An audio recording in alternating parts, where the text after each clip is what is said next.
নবী এক সাহাবী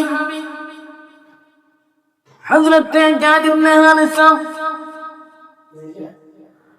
নবীর কাছ থেকে বিদায় নিয়া তায়েফের উদ্দেশ্যে রওনা দিলেন।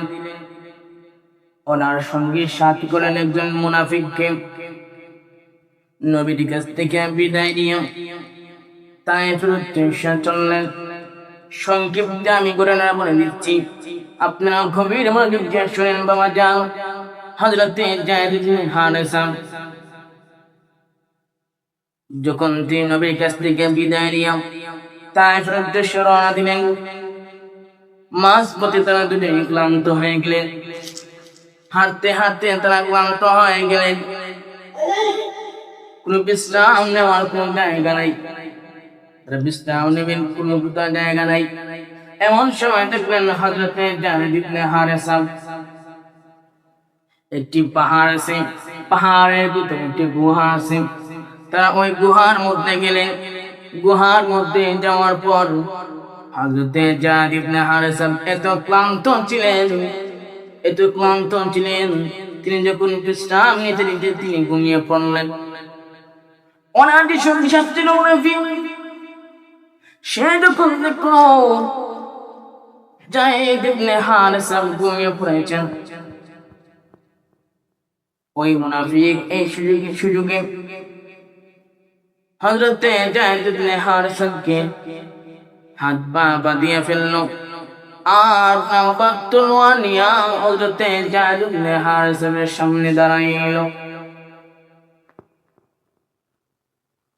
হযরত জাদ ইবনে হারিসার ঘুম যখন ভাঙল, তিনি যখন দেখলেন ওনার হাত বাঁধা পা বাঁধা, মুনাফিককে ডাক দিয়া বলেন, ওরে মুনাফিক, আমার হাত কে বেঁধেছে, পা কে বেঁধেছে, আর তুমি কেন আমার সামনে তলোয়ার নিয়ে দাঁড়িয়ে আছো? মুনাফিক ডাক দিয়া কয়, জাদ ইবনে হারিসা, আমি তোমার হাত বেঁধেছি, পা বেঁধেছি, কারণ তোমাকে আমি এই নির্জন জায়গায় তোমাকে আমি কতল করে ফেলবো। হযরত জাদ ইবনে হারিসা ডাক দিয়া কয়, মুনাফিক, আমি তোমার সাথে কোন অন্যায় করি নাই, তুমি কেন আমাকে কতল করে ফেলবা? মুনাফিক ডাক দিয়া কয়, জাদ ইবনে হারিসা, তোমাকে যদি আমি মেরে ফেলি, আমি তোমাকে কত, তুমি তো অন্যায় করে নাই, তোমাকে যদি আমি মেরে ফেলি তাহলে নবীজি কষ্ট পাবেন। নবীজিকে কষ্ট দেওয়ার জন্য ওই মুনাফিকটা হযরত জাদ ইবনে হারিসাকে মেরে ফেলতে চায়।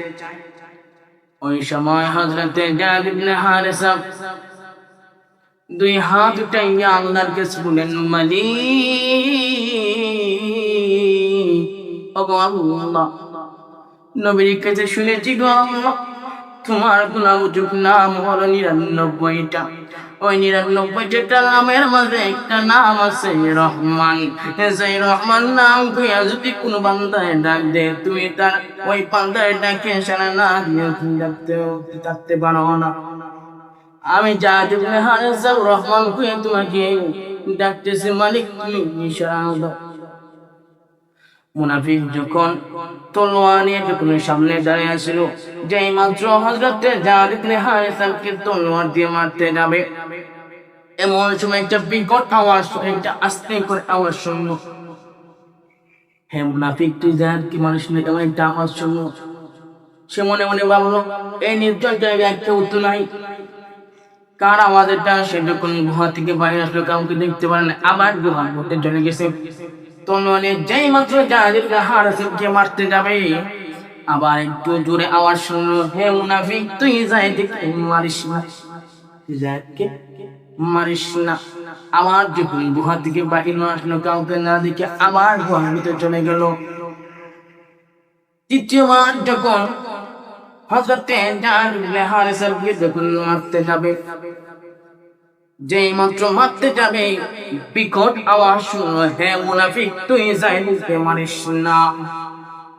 যখন গুহা দিকে আসলো, বের হয়ে দেখে গুহার পিঠের উপর চলা একজন সাদা জুব্বাওয়ালা একজন পুরুষ, একজন মানুষ।